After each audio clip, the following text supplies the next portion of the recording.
பல்வேறு துறைகளில் சிறந்து விளங்கும் திருநங்கைகளுக்கு விருது வழங்கும் விழா சென்னையில் நடைபெற்றது. இந்த விழாவில் பங்கேற்ற திருநங்கைகள் தங்களுக்கு வேலை வாய்ப்பு அளிக்க வேண்டும் என்று அரசுக்கு கோரிக்கை விடுத்தனர்.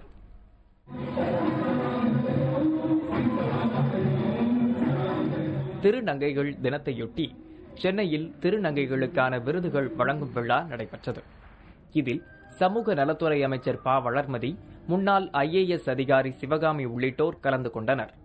விழாவில் கலை, இலக்கியம் உட்பட 15 துறைகளில் சிறந்து விளங்கும் திருநங்கைகளுக்கு விருதுகள் வழங்கப்பட்டன. இந்த விழாவில் திருநங்கைகள் பங்கேற்ற அழகி போட்டியும் நடைபெற்றது.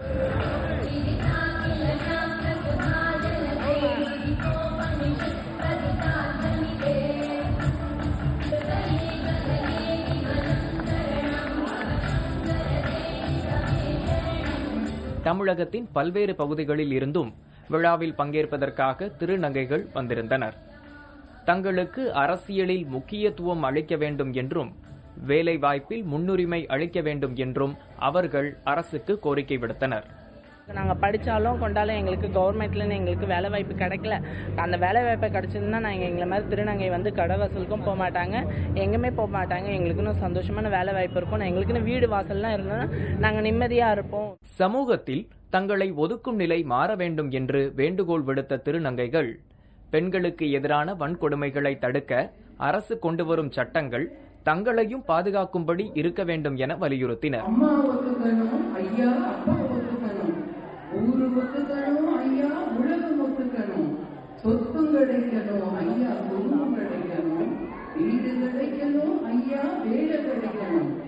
பெண்களுக்கு என்னவெல்லாம் பாதுகாப்பு சட்டங்கள் இருக்கின்றதோ, அது திருமண ரைட்ஸாக இருக்கலாம், டைவர்ஸ் ரைட்ஸாக இருக்கலாம், ப்ராப்பர்ட்டி ரைட்ஸாக இருக்கலாம்.